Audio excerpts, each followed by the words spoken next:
আচ্ছা, আমি প্রতিদিন তো আমি অল্প অল্প করে কেক বানাই নিয়ে যাই, তো এই জন্য আমার প্রতিদিন একটু একটু করে বাজার করতে হয়। তো আমি একদিনে হচ্ছে মানে বাজার করি, 2 দিন চলে যায় আমার।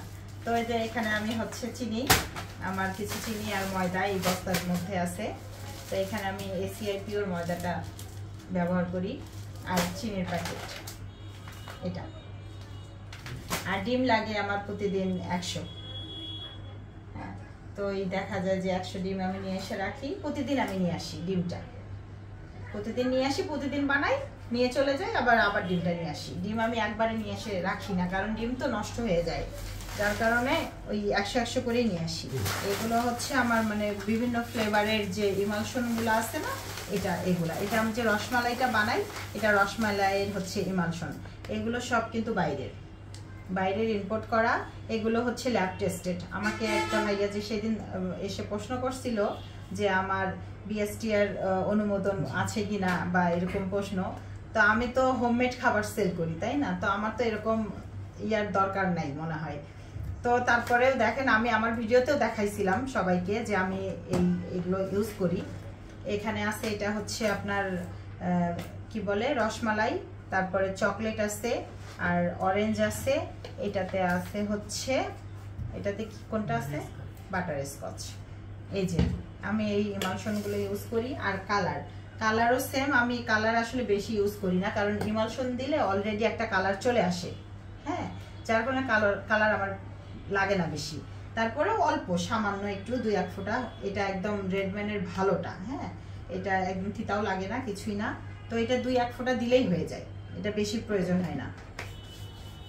আর তেলও কিন্তু আমি ইউজ করি হচ্ছে বোতলের, আমি কিন্তু খোলা কোনো কিছুই ইউজ করি না। আমি চাইলে আমি ময়দার বস্তা কিনতে পারতাম, কিন্তু চিনি খোলাটা কিনতে পারতাম, কিন্তু না, আমি সবকিছুই প্যাকেট কিনি, একদম ফ্রেশ।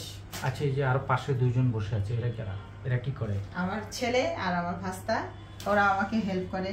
হ্যাঁ, সকাল থেকে তো ওই যে আমি এটা ওটা বানাই, এটা ওটা সবকিছু প্যাকেটিং করা, ওখানে নিয়ে যাওয়া, বের করা, সেল করা, সব কিছুতেই হেল্প করে।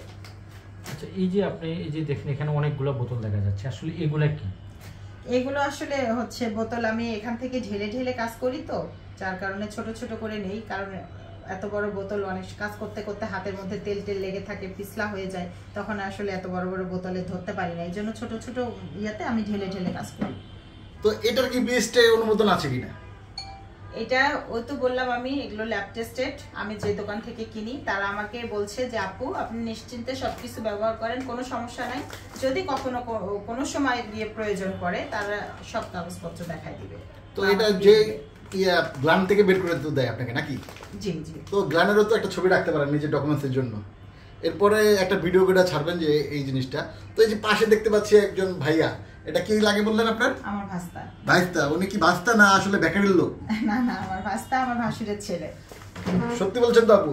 100% সত্যি কথা। আচ্ছা, তো এই আপনি তো লাইভ কেক বানানো দেখিয়েছিলেন আপনার ফেসবুকে, জি। তো আমাদের কি আজকে কি একটা লাইভ কেক বানিয়ে দেখাবেন কিনা? লাইভ তো দেখিয়ে ফেলছি, তাই না? আরো কি দেখানোর দরকার আছে? আমি ফেসবুকে এটা কি কাট সিল করছেন কিনা বা এআই দিয়ে কি করেছেন কিনা, সেটাও তো একটা বিষয়। এআই দিয়ে বর্তমানে অনেক কিছুই করা যায়, কিন্তু তার মধ্যেও কিন্তু পার্থক্য থাকে রিয়েল আর ফেকের মধ্যে, তাই না? তো হচ্ছে আমার মনে হয় কোনটা সত্যি কোনটা মিথ্যা এটা বুঝতে পারেন আপনারা, জনগণও বুঝতে পারে। অনেকেই বলছে আপু আপনি যে ঘরে বানান, এটা আপনার হচ্ছে কেক দেখলেই বোঝা যায়, অনেকে কেক দেখলেই বুঝতে পারে যে এটা হোমমেড। আর টেস্ট করে কি বলে? টেস্ট করে তো অবশ্যই ভালো বলে। যখন টেস্ট করে একদম ভালো একটা রিভিউ দেয় আপনাকে, তখন আসলে আপনার কেমন লাগে? তখন আমার এই যে রাত জাগা কষ্টগুলো আমি সব ভুলে যাই। আচ্ছা আচ্ছা আচ্ছা।